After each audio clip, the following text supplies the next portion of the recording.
Live mula sa GMA Network Center. 20 taon nang nakatutok. 24 oras.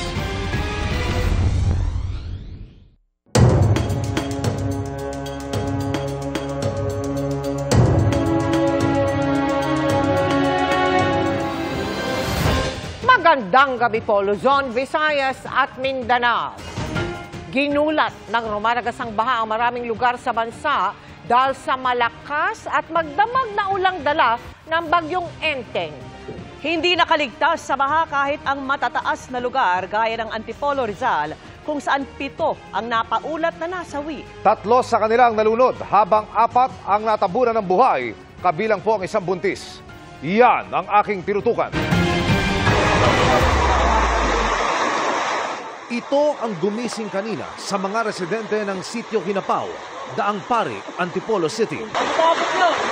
Gumuho ang bahagi ng bundok at natabunan ang 3 taong nasa loob ng isang bahay sa paanan. Unang nahugot ang 9 na buwang buntis. Ito lang. Alalay lang. Ikalawang naialis ng rescue team ang isang lalaki.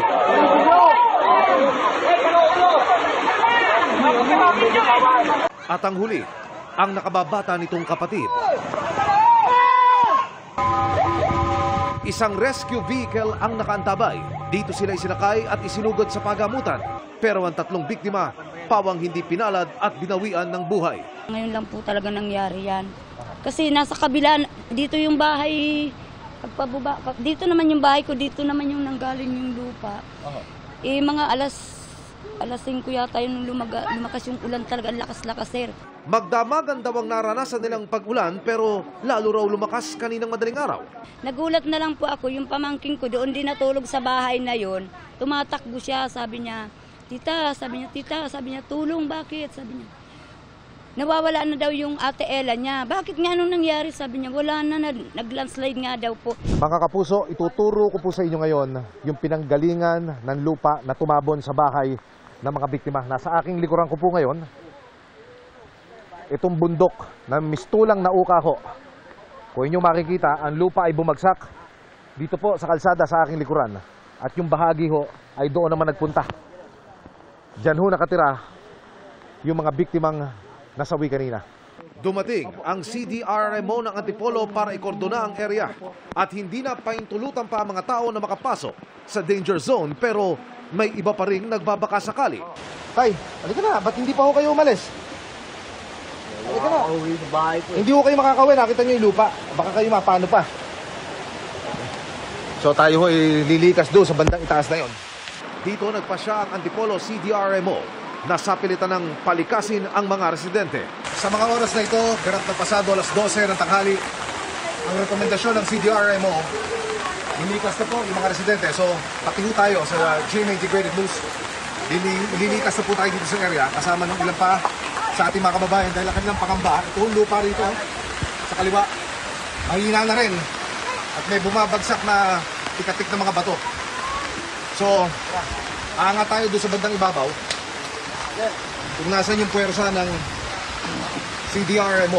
Nagpatawag na kami ng pre-disaster risk assessment meeting. LPA pa lang po itong ngayong bagyong si Enteng. Nagbababala na po tayo sa mga kababayan natin through our barangays. Pero kanina, during the operations, meron pa rin po talagang mga kababayan po natin na ayaw pong lumikas. Sa kabuuan ng Antipolo, 4 ang namatay sa landslides. 3 naman ang nasawi, makaraang malunod dahil sa mga pagbaha. Gaya ng puting kotseng ito, nakasama sa mga inanod ng umapawang tubig sa tulay. May isa pang kotseng tinangay pero pinagtulungang iangat ng mga residente sa mas mataas na bahagi ng kalsada. Dahil sa taas ng tubig, nagsiakyat sa bubong ang ilang residente. Mistulang ilog naman ang mga kalsada sa Cogyo Village sa barangay Bagong Layon na malakas ang agos. Lubog din sa baha ang bahagi ng daanan sa Sitio Tagisan 3 sa kaparehong barangay. Isang motor ang tumirik habang tinatawid ang baha. Para sa GMA Integrated News, Emil Sumangil, nakatutok 24 oras. Kasalukuyan ng tinatawid ng bagyong Enteng ang Northern Luzon matapos maglandfall sa Aurora. Maki-update tayo sa sitwasyon sa Ilocos Norte sa pagtutok live ni Jasmine Gabriel Galban ng GMA Regional TV. Jasmine? Mel, nakaalerto ng iba't ibang lokal na pamahalaan sa probinsya ng Cagayan sa posibleng epekto ni Bagyong Enteng. Nakahanda na rin ang lahat ng evacuation center, hindi lang sa Cagayan kundi maging sa Ilocos Norte. Bago pa man ang inaasahang landfall, ilang oras na nang nakataas ang storm signal number 2 dito sa Cagayan. Kaya nakataas sa red alert status sa probinsya at pinaghahanda ang mga residente hindi lang sa ulan kundi sa inaasahang pagtaas ng antas ng tubig. Dahil posible ang flash flood sa paanan ng mga bundok, inabisuhan na ang mga residenteng lumikas sa mga evacuation center. Nakaranas na rin ng malakas na ulan sa La Union, kaya halos zero visibility sa San Fernando City. May mga binahang kalsada na sinuong ng ilang estudyante. Apektado na rin ang mga nasa tabing dagat ng Dagupan, Pangasinan, kabilang ang mga mangingisda. Natatakot po kami kasi kapag bagyo, wala silang makuhang isda, wala kaming mauulam. Diyan lang po kasi kami umaasa.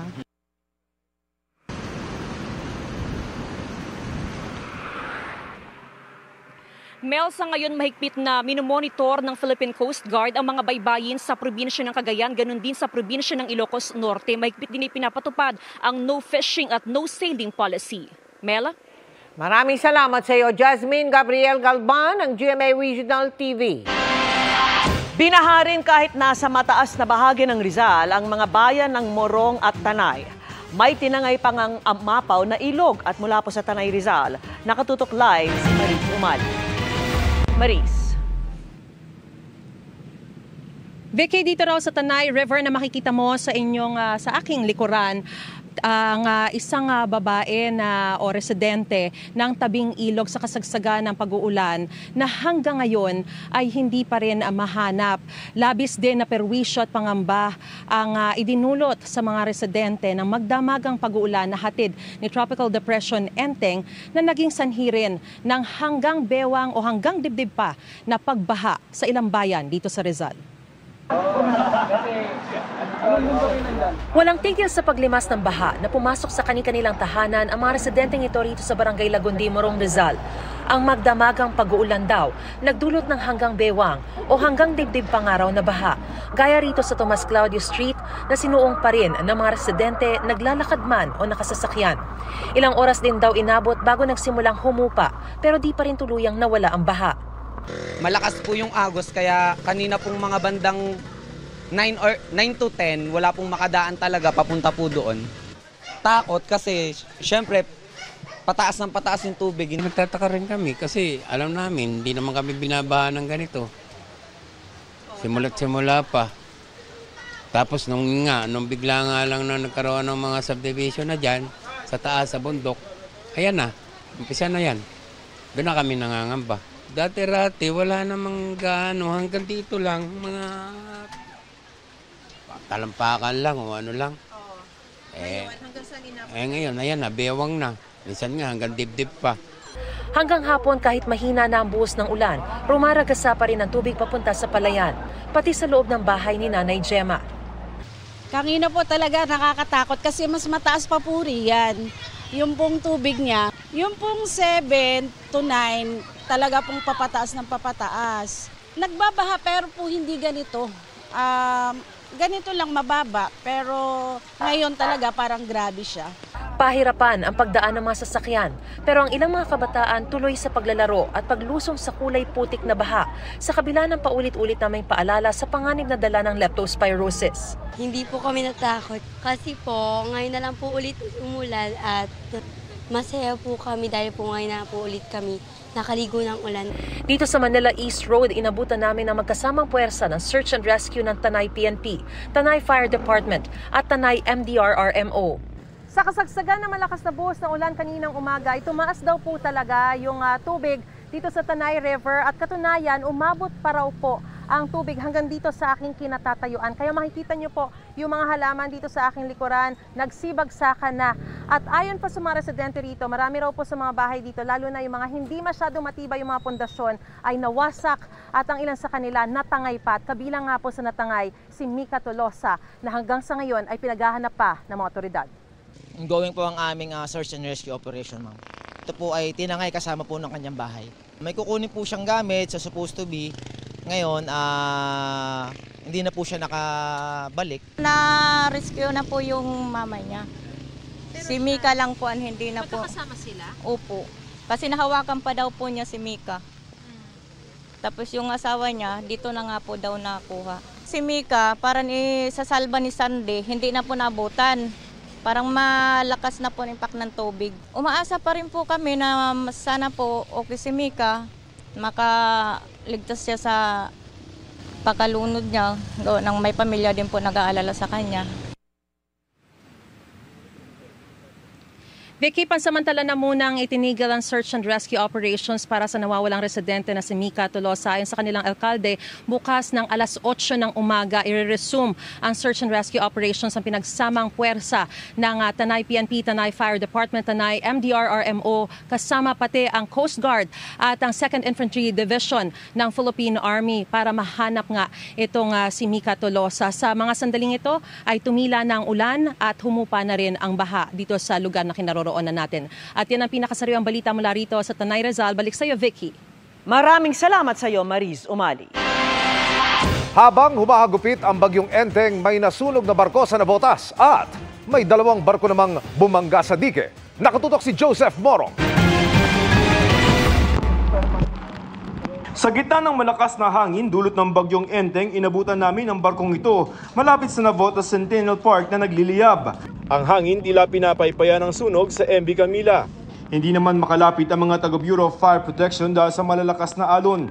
Nasa 30 minuto na nasusunog itong isang barko na nakaangkla dito sa may Navotas at tinitingnan na ng mga taga-Bureau of Fire Protection kung may laman na mga tao yung barko na yan. Sa lakas ng hangin itong sa bagyong Enteng na sinamahan pa ng habagat ay hinahampas na ng malalakas na alon itong mga barko na nakaangkla dito sa Navotas.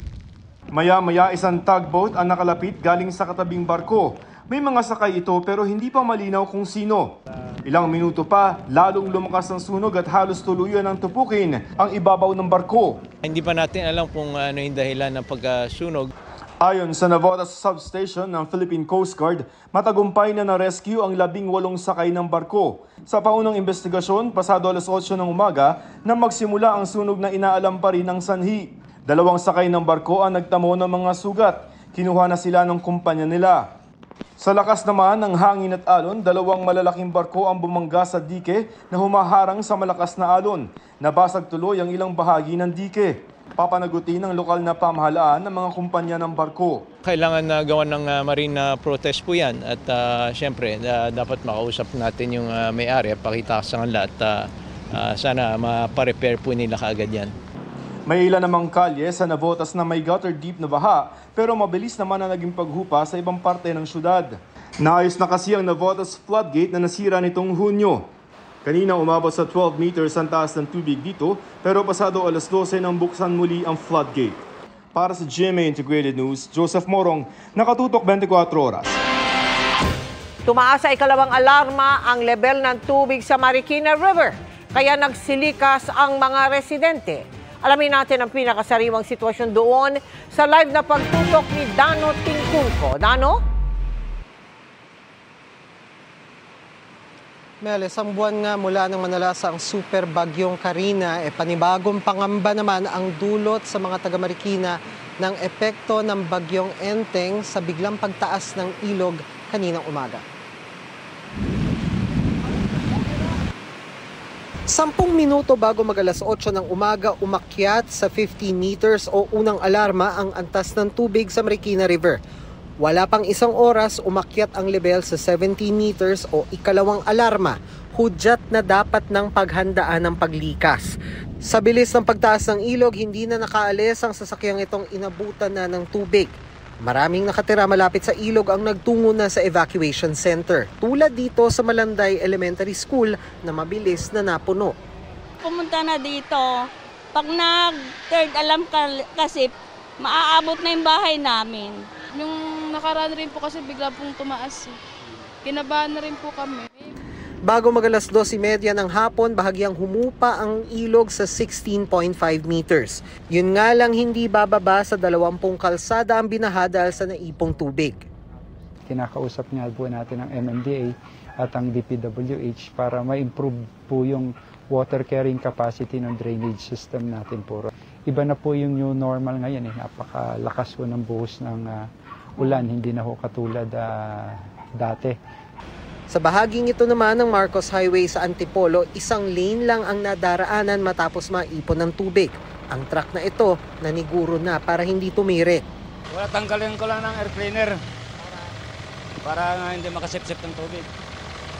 Nanigurado lang. Para baka maabot eh. Kakatok yun, makasipsip ng tubig yun.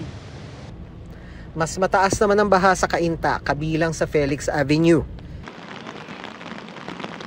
Ang iba, sumakay sa balsa. Mula Junction, baha. Hanggang dito, hanggang Bewang, mga ganun. Mayat-maya ng pabalik-balik ang libreng sakay sa mga galing Junction pero kailangan makarating ng Marcos Highway.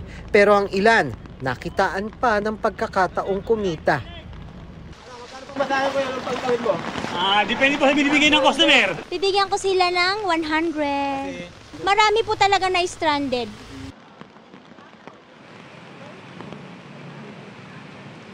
Mel, kung pangamba kaninang umaga, ngayong gabi medyo buntong hininga naman muna dahil ang level ng tubig sa Marikina River as of 6:30 p.m.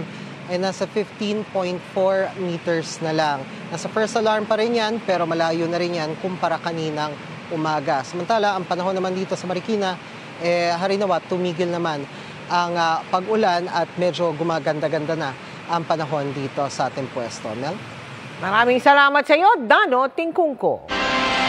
Halos 3,000 taga San Mateo Rizal naman ang lumikas dahil sa ulan at bahang dulot ng bagyong Enteng.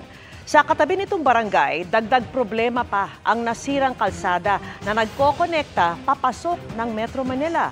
At nakatutok si Maki Pulido. Sa lakas ng agos ng tubig mula sa katabing ilog, umapaw ang tubig at nauka ang ilalim ng natitirang lane ng kalsadang ito sa Barangay Silangan, San Mateo Rizal. Under construction na ang kalahating kalsada dahil sa bridge project, kaya't itong lane na lang na ito ang nagagamit ng mga sasakyan para makatawid hanggang Marikina City.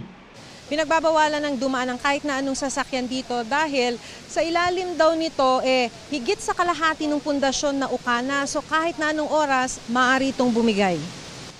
Malaki raw ang epekto nito sa mga commuter dahil hindi na raw makakadaan ang mga pampublikong jeep na rutang San Mateo patungong Marikina at Quezon City.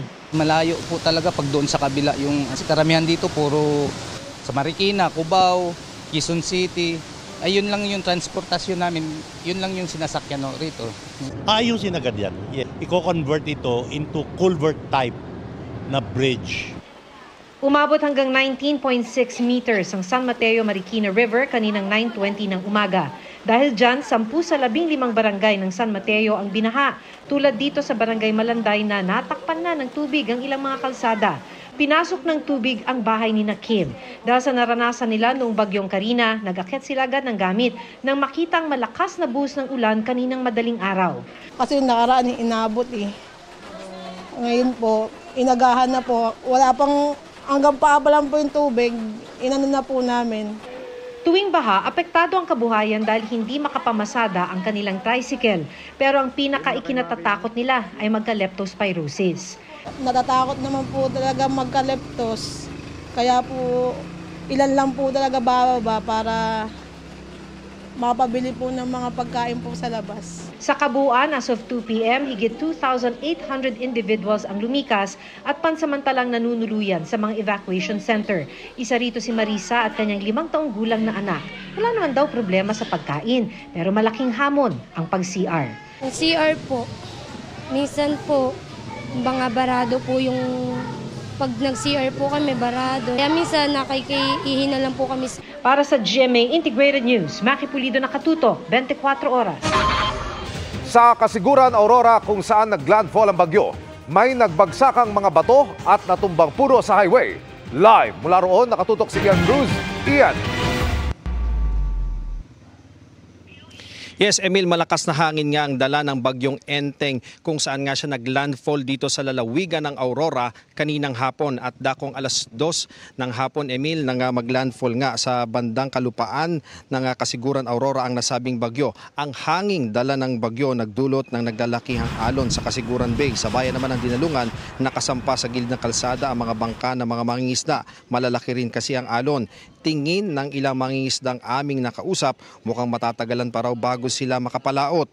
May mga bumagsak ding puno, mabutit walang tinamaan. May ilang rock slide din sa bulubunduking bahagi ng highway, mabuti at walang napaulat na nasaktan. Narito ang ating panayam. Report na rin po ibang barangays po natin na affected na po yung mga crops po nila, kagaya po ng mga palay, mais, mga ganyan po.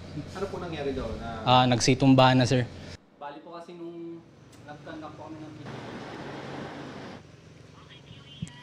Emil, sa kinaroroonan natin ngayon dito sa bayan ng Kasiguran, walang kuryente, gayon din sa kalapit bayan nito na Dilasag.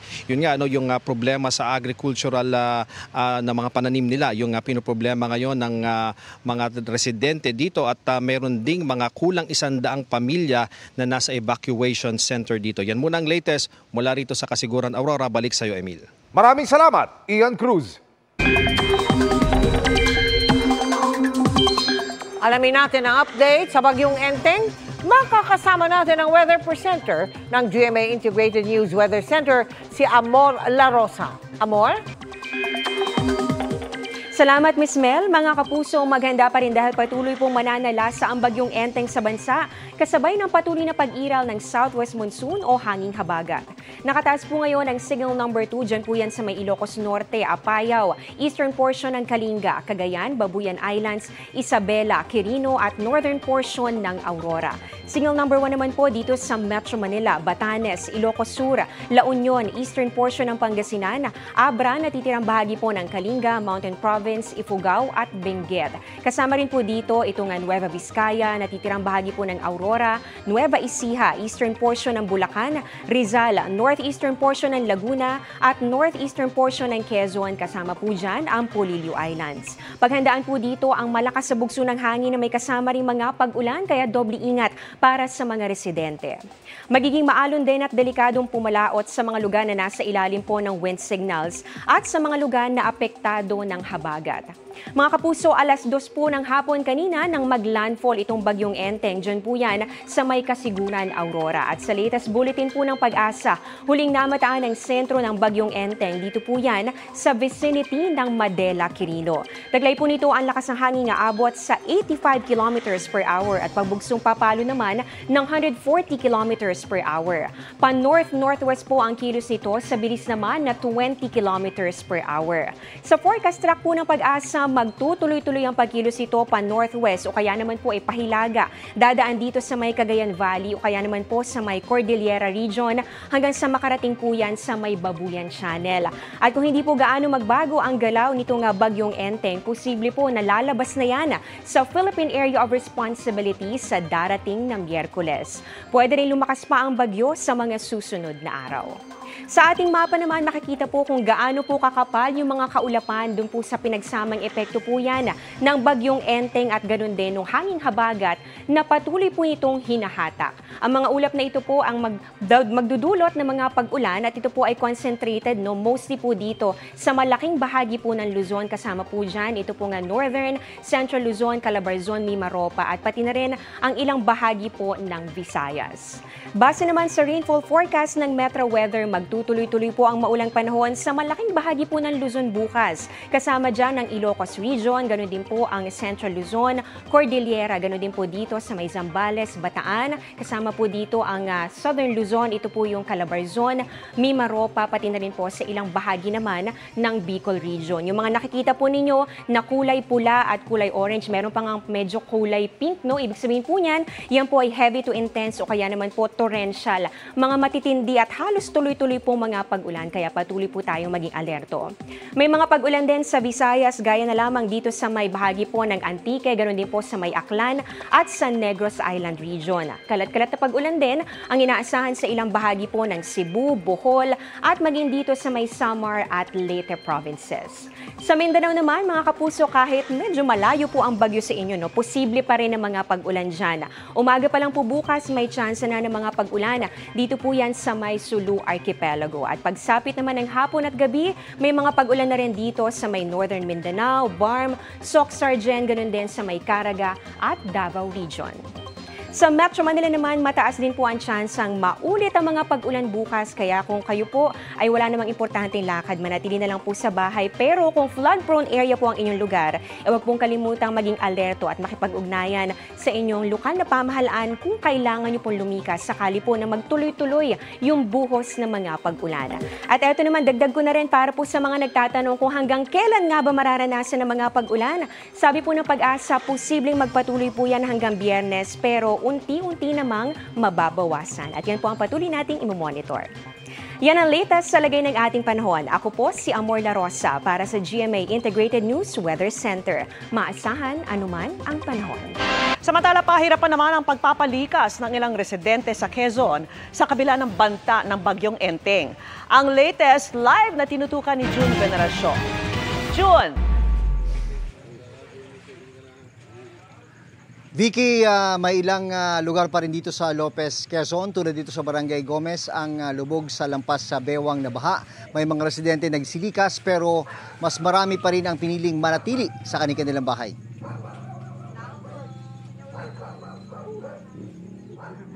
Ano mo, tatay at nanay mo? Si Mai. Si ano na? Andyan? Si ba? Ay, ate, good magandang hapon. Hindi na kayo magpapa-rescue talaga? Talagang ano na? Oh, paano? Sige. Kahit tumigil na ang ulan, may kataasan pa rin ang baha sa bahaging ito ng Sitio Siniguelas, Barangay Gomez sa bayan ng Lopez, Quezon.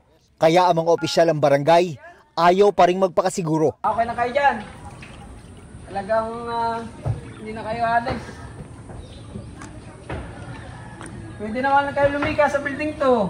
Okay na ito, baka di naman ito abutin. Baka biglang lumakas pa yung ulan. Baka hindi naman ako sir.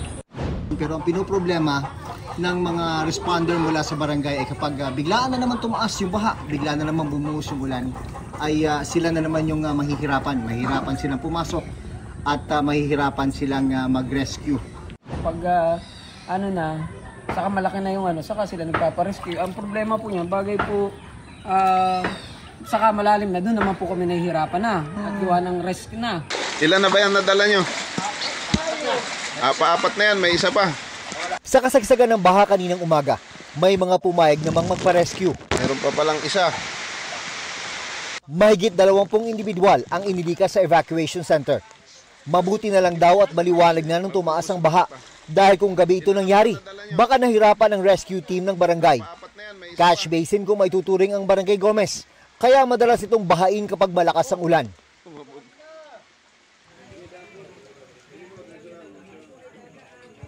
Dahil catch basin nga itong Barangay Gomez, ay lagi naka-alerto ang mga opisyal at tauhan ng barangay tuwing may bagyo para daw yan masiguro ang mabilis sa pagsasagawa ng rescue operations para sa kanilang mga residente.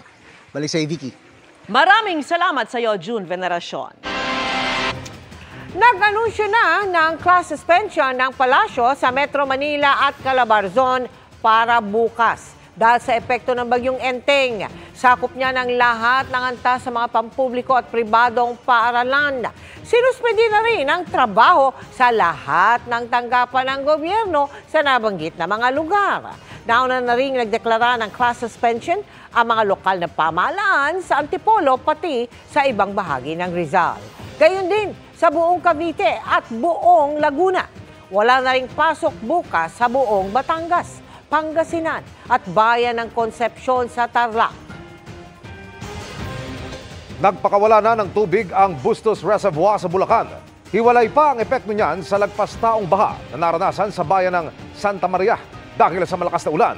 Mula po sa bayan ng Marilao, maki-update tayo sa pagtutok ni Chino Gaston. Chino! Emil, bagamat bumababa na, mataas pa rin ang level ng tubig sa Marilao River kahit kalahating araw nang tumigil ang buhos ng ulan.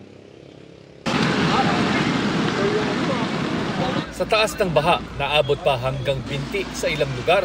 Hindi pa makabalik ang mga residenteng nagsilikas dito sa Marilao, Bulacan. Kabilang sa 80 pamilya sa mga evacuation center sina Zaira David at kanyang mga anak. Andun po sila nagpaiwan po. Naglilinis po, nagbabalik po ng mga gamit. Hindi kasing lalim ang naranasang pagbaha ngayong araw at higit na mas kaunti ang apektado sa Marilao. Maganda naman yung resulta dahil napansin natin nakarang bagyong Karina. Medyo ayaw talagang mag-evacuate. But ngayon, napansin namin mas marami na yung nag-evacuate habang pataas pa lang po yung tubig. Sa ibang bayan ng Bulacan, katakot-takot na ragasan ng tubig ang naranasan. Dahil lagpas tao ang baha sa ilang parte ng barangay San Jose Patag sa bayan ng Santa Maria, patuloy ang pagbantay ng mga taga-barangay para pigilan ang mga taong gustong tumawid. Nagpakawala naman ng 1,300 cubic meter per second na tubig ang Bustos Dam matapos lumampas sa spilling level ang tubig nito.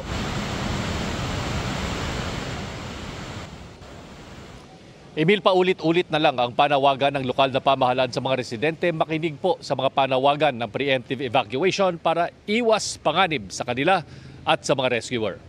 Emil. Maraming salamat, Chino Gaston.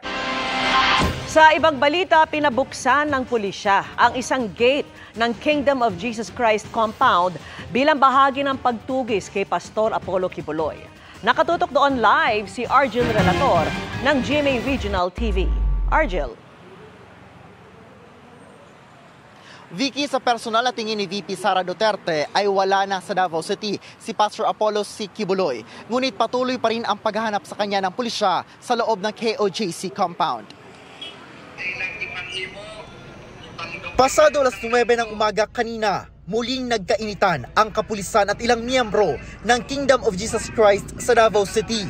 Umalma ang KOJC nang pabuksan ng PNP ang Emerald Gate ng KOJC compound. Ito ay para mas mapadali daw ang kanilang ginagawang paghanap kay KOJC founder Pastor Apollo Kibuloy at pagsisilbi ng arrest warrant dito para sa mga kasong child abuse at human trafficking.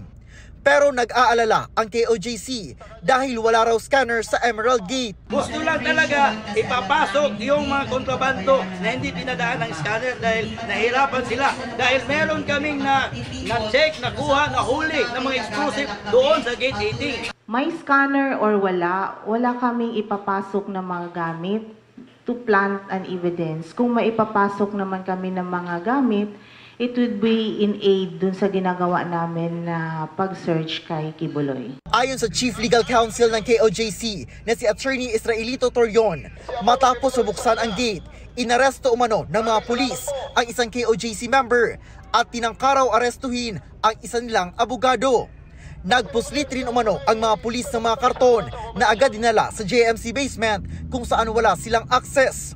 Hinihinga namin ng reaksyon dito ang PNP.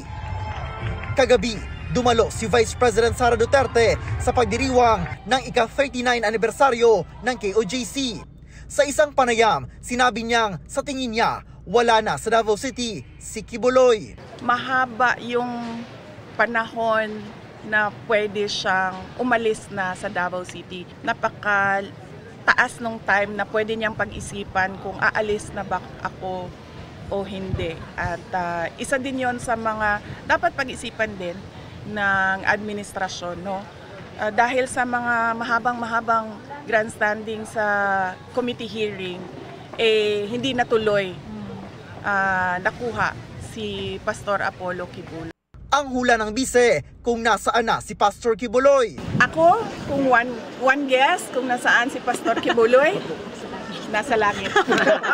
Dagdag ng bise, dapat mabilis umano ang pagpapatupad ng arrest warrant ng PNP, lalo na at naapektuhan ang imahe ng Davao City, negosyo at ang mga Davaoenyo. Hindi dapat ginagawang excuse na malaki yung lugar. Sa sobrang dami ng mga pulis na nandyan sa loob at sa sobrang dami ng pulis na pinadala para mag-execute ng warrant of arrest. Magtataka ka, 9 days na hanggang ngayon, hindi pa sila tapos sa pag-implement ng warrant of arrest nila. Yung ginagawa natin na implementation ng warrant of arrest sa loob ng KOJC compound ay within the bounds of the law and we follow the police operational procedures.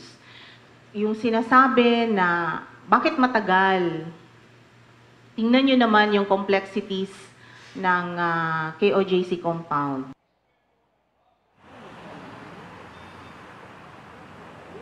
Vicky, nagsumita na ng demand letter ang KOJC sa PNP upang agaran umano na ipahinto ang sinasabing ginagawang drilling at tunneling activities. Pero ayon naman sa PRO11, wala pa silang natatanggap na liham.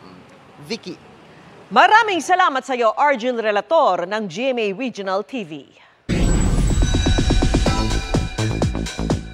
Chika Minute na mga kapuso at ang maghahatid ng latest sa showbiz happenings. Walang iba kundi ang gumaganap na si Eunice sa Asawa ng Asawa Ko, si Sparkle star Ashley Rivera. Ashley?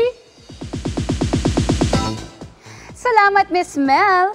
And it's a rainy Monday, chikahan mga kapuso. Fresh from their vacation sa Australia ang Dantes Squad, kung saan pinusuan ng netizens ang cute photo na captured ni Ding Dong Dantes sa kanyang mag-ina. Makichika kay Lars Santiago. Hindi napigil ng masungit na panahon ang pakikiisa ni Ding Dong Dantes at Rocco Nacino sa Stop and Salute the Flag ceremony sa pagdiriwang ng National Reservists and Maritime Months. Pinangunahan ni Major Jose Sixto Ding Dong Dantes ng Philippine Navy Reserve Force ang pagpupugay sa watawat. Nagbigay naman ng inspirational message si Second Lieutenant Enrico Rafael Rocco Nacino. We pledge our support and allegiance to the cause that we have today. Partner naman ng aktibidad ang GMA Pinoy TV na kinatawan ni GMA International First Vice President Joseph Francia. Bilang aktibong Navy Reservist, patuloy si Ding Dong sa mga gawain na naglalayong tumulong sa mga Pilipino, lalo na kapag may kalamidad. Galing lang si Ding Dong sa bakasyon sa Australia kamakailan kasama ang asawang si Marian Rivera at ang mga anak nilang sina Zia at Sixto. Enjoy si Dong sa kanilang family time. Na finlex pa ang may daga post ni Nayan at Zia. Magmula nung 1-year-old siya, pinipicturean ko na silang dalawa. Tapos ngayon, parang halos konti na lang, magka-height na sila. So, nakakatuwa lang na naiintindihan ng Zia ngayon yung value na ginagawa ko. Parang dati kasi, okay, gagawin ko lang. Pero ngayon, alam na niya na, ito ay isang bagay na gusto niyang gawin. Hanggang tumanda na sila pareho.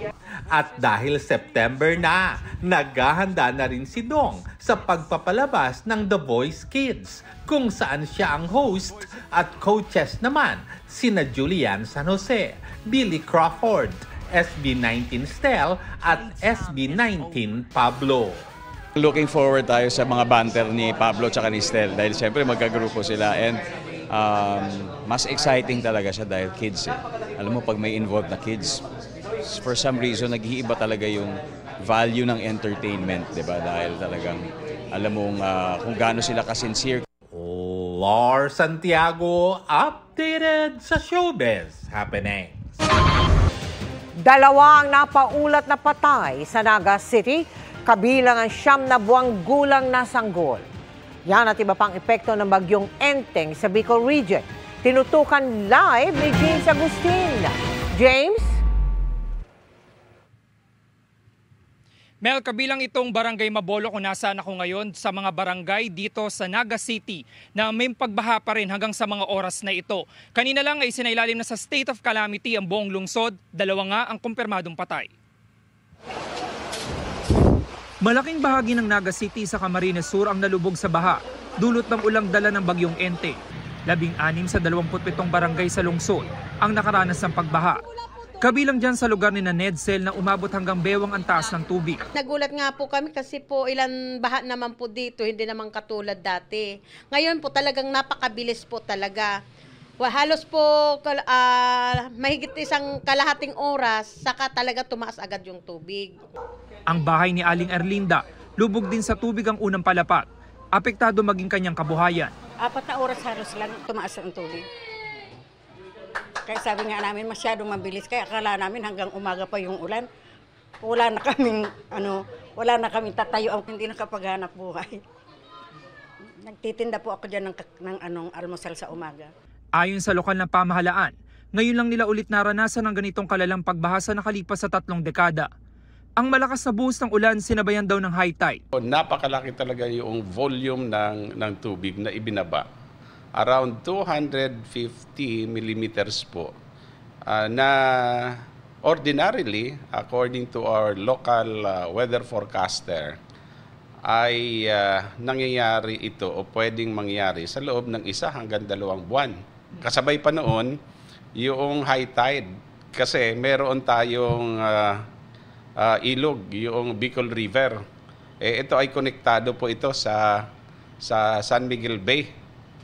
At may panahon po na mataas yung level ng tubig. Kinumpirma rin ng LDRMO na 2 nasawi dahil sa bagyo, 1 nakuryenteng lalaki at 1 siyam na buwang gulang na sanggol na babae. Yung nakuryente habang nag-aantay sila ng evacuation, ang nangyari kasi madilim na meron pa rin kuryente at binabaha taas na yung tubig. So yung isa naman, bata po ito na ganoon din, binabaha na yung sa kanila. Para ang kwento ng barangay officials, nahulog siya sa kama na hindi na malaya ng mga magulang. Dahil sa pagbaha, isinailalim na sa state of calamity ang Naga City. Sa barangay Balagbag sa bayan ng Milaor, lubog sa tubig ang unang palapag ng ilang bahay. Abot sa dibdib ang taas ng baha na sinusuong ni Manghil. Mabilis, ganitong ulan lang, mataas tulos ang tubig. Kahapon lang nag-ulan. Ngayon na umaga, dami na baga. Doon kami sa taas na araw tulog na. Lahat ng gamit, may nandun na sa taas. Bangka naman ang ginagamit ng pamilya ni Renato. Lubog din sa bahay, hindi lang ang kanyang bahay, maging ang palayan. Sa amin yan, pinapagawa ko pa lang yan. Ngayon ko pa lang nagagamit yan dahil pinasiguro na talaga pag-service pagbaba lang. Rumaragas ang baha at malakas na hangin naman ang bumulabog sa mga residente ng bayan ng Pio Duran sa Albay. Kaya ang ilan inilikas na para sa kanilang kaligtasan. Dahil din sa taas ng tubig sa Labo River sa Camarines Norte, kaya tuluyan ng inanod ang bahay na ito. Wala namang tao sa loob. Samantala, Mel, nakatakdang magtungo rito sa Camarines Sur ang GMA Kapuso Foundation bukas, maging sa Northern Samar para magbigay tulong sa mga kababayan nating naapektuhan ng pagbaha. Yan muna yung latest mula rito sa Naga City, Camarines Sur. Balik sa iyo, Mel. Maraming salamat sa iyo, James Agustin. Sa ibang balita, nagpaabot na ng pag-alma ang Department of Foreign Affairs sa China kasunod ng pagbangga ng barko nito sa BRP Teresa Magbanwa sa Escoda Shoal. Pinag-iisipan na rin ng kagawaran ang pagdulog sa Arbitral Tribunal. At nakatutok si Ivan Mayrina. Ikinagulat maging ng Department of Foreign Affairs ang 3 beses sa pagbangga sa BRP Teresa Magbanwa, isang barko ng Philippine Coast Guard nitong Sabado. Dati-rati kasi, mga resupply mission lang ang target ng agresibo aksyon ng China. We have made the necessary approaches to China in terms of contacting them through various means to express our complaint and displeasure at this what happened over what was basically just innocent movement by Philippine vessel. Pinag-aaralan na rin ang mungkahi ni dating Supreme Court Associate Justice Antonio Carpio na idulog ang mga ganitong insidente sa Arbitral Tribunal. We're contemplating at the moment possible approaches in the coming days or weeks. You'll probably have a better picture. Doesn't help the situation. Bago ang pagtitipon sa Philippine Air Force Wing kanina, makikita nag-usap si Pangulong Bongbong Marcos at Defense Secretary Gibo Teodoro. Pagsiguro ni Teodoro, patuloy na sinusuportahan ng sandatahang lakas ang Philippine Coast Guard sa Escoda Shoal. Nagtakda rin daw ng pulong ang National Maritime Council ngayong araw. Sa National Maritime Council, makikita kami mamaya regarding convergence efforts to address it. In the meantime, we are we are, of course, supporting the efforts of the Philippine Coast Guard in the area. Ilang buwan nang nag-iisa sa Escoda Shoal ang BRP Teresa Magbanwa at mananatiling nakaangkla roon. Yan ay kahit binangga at kahit napapalibutan ng barko at bangka ng China, batay sa pinakahuling monitoring ng Philippine Navy. Binabantayan natin sapagkat may mga reports yan dati na may mga piled up crash corals. Tinitiyak natin na ito hindi man-made. Kaya naandun tayo. So far naman, yung ating Coast Guard manatili na andun.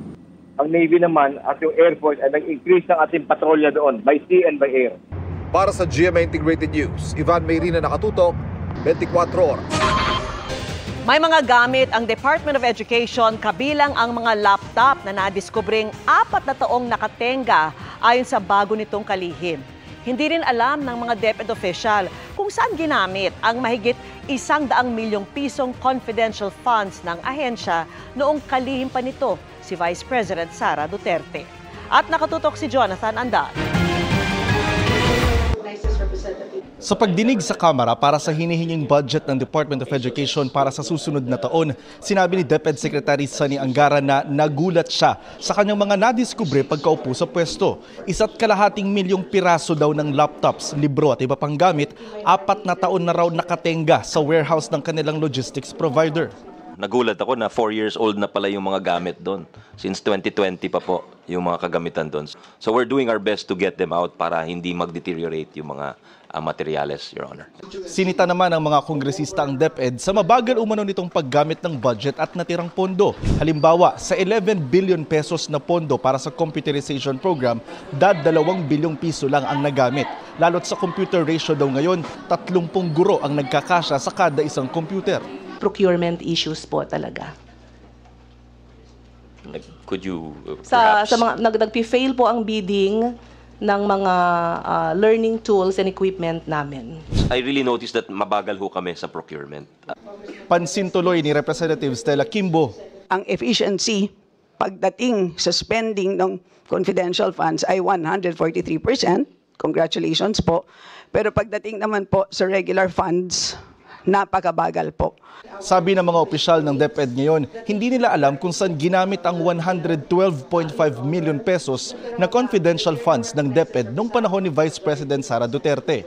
Kung alam ba namin yung details ng pinagamitan, we do not know because we're not part of the process po ng utilization and liquidation.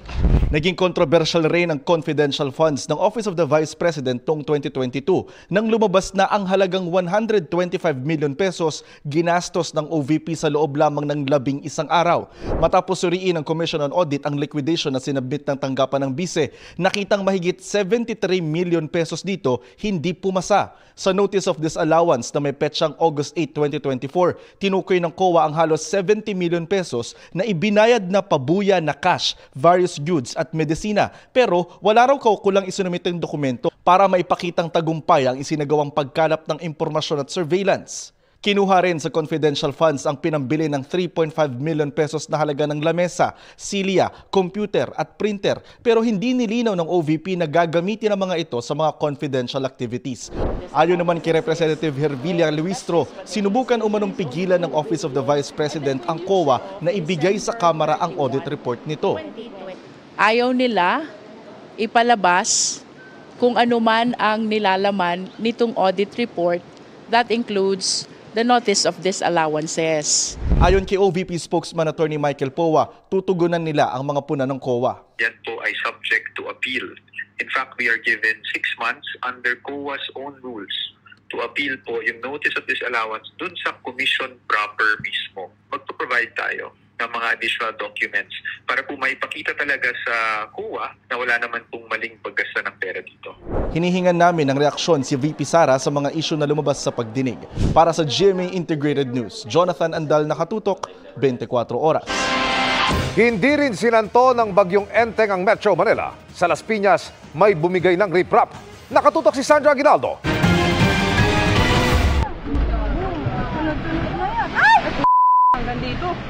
Tuluyan ang bumigay ang riprap na ito sa Las Piñas sa Bote River Drive dahil sa halos walang tigil na pag-ulan nitong magdamag.